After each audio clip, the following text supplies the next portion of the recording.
Hello friends, welcome back to my channel Rekha food and life style. दोस्तों, आज मैं आपको घर का ऑर्गेनिक काजल बनाना बताने वाली हूँ। काजल लगाने से आंखें बड़ी लगती हैं, आंखों के रोग नहीं होते और लोगों की नज़र भी आपको नहीं लगती। तो दोस्तों, इस काजल को बनाने से पहले आप मेरे चैनल को सब्सक्राइब ज़रूर करिए। सब्सक्राइब करने के लिए वीडियो के नीचे बने हुए लाल रंग के सब्सक्राइब के बटन को प्रेस कर लीजिए।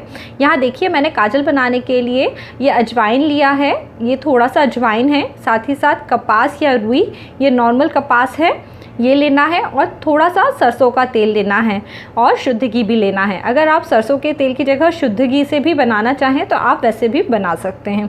चलिए हम शुरू करते हैं। ये जो मैंने रुई ली हुई है, रुई के अंदर हमें अजवाइन डालनी है।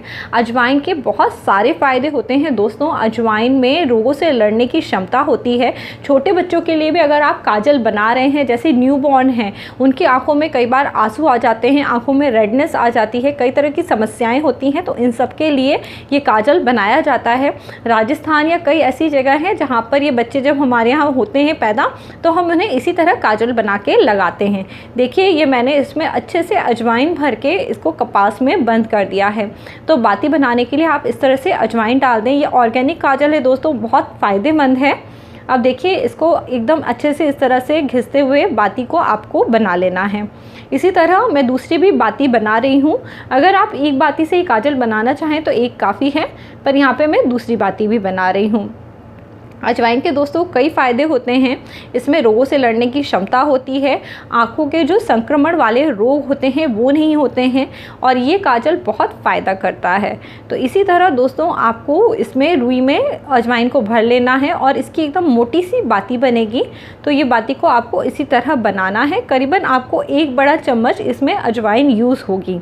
अजवाइन के कारण कई लोगों को जैसे आँखों में दर्द होता है, तो जब आप अजवाइन इसमें डालते हैं तो जो अजवाइन का ऑयल है ये आपके काजल में आ जाता है। तो जिन लोगों की आईसाइट वीक हो रही है या आंखों में दर्द है, तो वो भी नहीं होता है।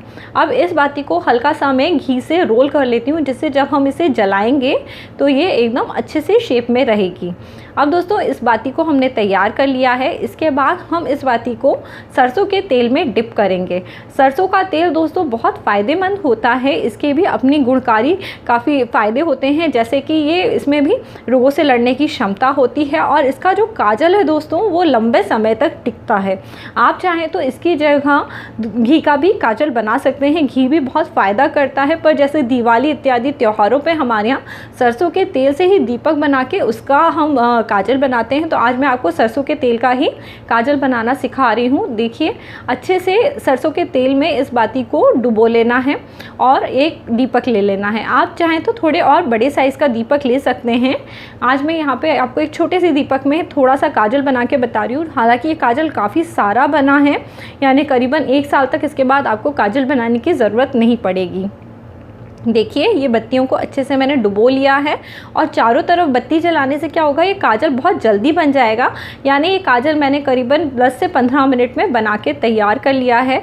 इसके बाद हम इसमें दिए में भी और जो सरसों का तेल है वो भर देते हैं, और अब हमने इसको एक प्लेट के अंदर रख लिया है, जिससे कि जो भी अतिरिक्त सरसों का तेल है वो उसके अंदर गिर जाए। यहाँ पे दोस्तों मैं आपको कुछ प्रिकॉशन बता रही हूँ कि जब भी आप ये काजल बनाएं तो ये जो दिया है आप इसको ज़मीन पे लगाएं, क्योंकि ये प्लेट बहुत गर्म हो जाती है, तो जो नीचे की सतह है वो जलने लगती है। तो इस तरह से अगर आप कहीं पे भी बना रहे हैं ये काजल, तो ज़मीन पे रख के बनाएं। जैसे यहाँ पे मैंने प्लास्टिक का कवर वगैरह यूज़ करा है, तो इसे मैं बाद में चेंज कर दूँगी, क्योंकि प्लास्टिक का कवर अगर आप रखेंगे तो वो हो सकता है प्लेट आपकी गर्म होगी तो वहाँ से थोड़ा सा जल जाए या कुछ दिक्कत हो सकती है। तो आप इसे ज़मीन पर रख के बनाइएगा। देखिए, ये इस तरह से चारों तरफ बाती जल गई है, और आप देख सकते हैं ये बाती से ऑलरेडी ये काला काला सा धुआं निकल रहा है, जो कि काजल है।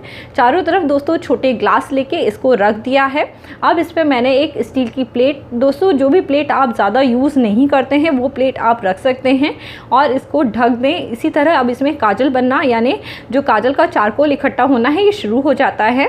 करीबन दोस्तों 15 से 20 मिनट हो चुके हैं। ये काजल इसमें पूरा इकट्ठा हो चुका है, और काजल की दोस्तों इतनी मोटी परत इसमें इकट्ठी होती है। जब दोस्तों ये थोड़ा ठंडा हो जाए, आप तभी इसे हाथ लगाएं। अगर आप बीच में से हाथ लगा रहे हैं तो आप इसे किसी अच्छे कपड़े से पकड़िए, देखिए काजल एकदम इसमें निकल के आ गया है। अब मैं आपको इसे चम्मच से करो के दिखाती हूँ। करो ना दोस्तों, यानी इस तरह से निकालना होता है। देखिए काजल बहुत अच्छा बना है। काजल में किसी तरह के क्रिस्टल नहीं है, कोई अशुद्धि नहीं है। ये घर का बना हुआ दोस्तों काजल है, जिससे कि आपकी आंखें सुंदर लगेंगी, साथ ही साथ आपकी आंखों की रोशनी बढ़ती है और काफ़ी ज़्यादा आपकी आंखों को फ़ायदा पहुंचता है। आप देख सकते हैं कितना स्मूथ टेक्सचर का ये काजल निकल रहा है। आपको निकालने के लिए बिल्कुल भी मेहनत नहीं करनी पड़ेगी। जैसे ये आप इसे हल्का सा चम्मच से चलाते जाएंगे, बहुत सारा काजल इकट्ठा हो जाएगा। अब यहाँ पे दोस्तों आप या तो इस करोए हुए काजल को यानी निकाले हुए काजल को एक कटोरी में या फिर जो भी डिब्बी इत्यादि है आप उसमें ऐसे ही डाल लें और उसके एक किनारे पे थोड़ा सा घी लगा के छोड़ दें, और या चाहें तो आप इसको इसमें पूरे में घी मिला के आप इसको एक सार करके भी रख सकते हैं। वैसे मैं आपको सलाह दूंगी कि जब ये काजल आप निकालें तो आप इसी तरह इसको एक डिब्बी में रख लें और उसमें थोड़ा सा किनारी पे घी डाल दें, क्योंकि अगर आप इस तरह जैसे मैंने अभी घी डाला है और इसको मिलाया है तो ये क्या होता है, प्लेट पे चिपकने लगता है। तो आप इस तरह मत करिए। ये केवल मैं आपको दिखाने के लिए कि किस तरह से ये काजल बनेगा, इसमें घी डाल के इसको आपको मल के दिखा रही हूँ। बहुत अच्छा दोस्तों काजल बना है, एकदम इसका टेक्सचर बहुत अच्छा आया है। अब अगर दोस्तों आप ये चाहते हैं ये एकदम स्मज फ्री यानी बिल्कुल भी आंखों से ना निकले इस तरह का काजल बने, तो आप इसमें चाहें तो एक बादाम को भी जला के डाल सकते हैं। पर ये काजल दोस्तों अपने आप में परफेक्ट बना है, एकदम ऑर्गेनिक है, इसमें बहुत सारे औषधीय गुण हैं। देखिए मैं इसको इस तरह धीरे धीरे इकट्ठा कर रही हूँ। आपको दोस्तों यहाँ पे मैं यही सलाह दूंगी कि ये जो काजल है आप इसको इसी तरह से आप इसको डिब्बी में भर लीजिए। इसको अगर आप इस तरह मेल्ट करके आप घी के साथ करेंगे तो ये काजल थोड़ा सा क्या वेस्ट हो जाता है। अगर आपने सूखा काजल डिब्बी में भर लिया और उसके बाद आप इसको थोड़ा सा आप उंगली से इकट्ठा करेंगे तो ये ज़्यादा अच्छे से इकट्ठा हो जाएगा और आपका काजल क्या होगा, वेस्ट नहीं होगा। देखिए ये एकदम स्मूथ टेक्सचर का काजल आपके घर पे आप बना के तैयार कर सकते हैं। बहुत ही अच्छा है, आंखों के लिए फ़ायदा देता है, आपकी आंखें सुंदर दिखेंगी। आप देखिएगा मैंने अपनी आंखों में लगा के कि कितना अच्छा इसका एकदम फिनिशिंग आया है। और देखिए कितना चिकना काजल बना है, यानी जब हम मार्केट में काजल लेने जाते हैं तो हमें पता नहीं होता कि उसके अंदर क्या क्या चीज़ें मिलाई हैं। यहाँ आपको पता है कि केवल जो चीज़ें आपको फ़ायदा करती हैं, जैसे कि घी आँखों के लिए बहुत फ़ायदेमंद होता है, और साथ ही साथ जो एंटीबैक्टीरियल प्रॉपर्टीज़ हैं आपके क्या कहते हैं अजवाइन में, ये भी बहुत फ़ायदा करती हैं। तो ये घर का एकदम ऑर्गेनिक काजल है। वैसे तो सभी लोग काजल बनाते हैं पर उनको ये नहीं पता होता है कि ऑर्गेनिक काजल घर में कैसे बनाया जाए। तो ये दोस्तों बहुत ही आसान विधि थी घर में ऑर्गेनिक काजल बनाने की। इससे आँखों की सुंदरता बढ़ेगी, साथ ही साथ आँखों के रोगों से आपको मुक्ति मिलेगी। देखिए मैंने पूरा का पूरा काजल एक साथ कर लिया है। ये काजल एकदम बहुत अच्छे टेक्सचर का बना हुआ है। मैं आपको उंगली से लगा के दिखाती हूँ। देखिए ये काजल बन गया है। आप अपने लिए दोस्तों इसी तरह ये काजल बनाइएगा और कमेंट करके मुझे बताइएगा कि ये काजल की आपको बनाने की विधि कैसी लगी। अगर अच्छी लगी तो इस वीडियो को लाइक ज़रूर करिए और कमेंट करके मुझे बताइए कि ये आपको काजल कैसा लगा। इसी तरह दोस्तों मेरे चैनल को हमेशा देखते रहिए। अगली बार फिर आपसे मिलती हूँ, तब तक के लिए नमस्ते दोस्तों।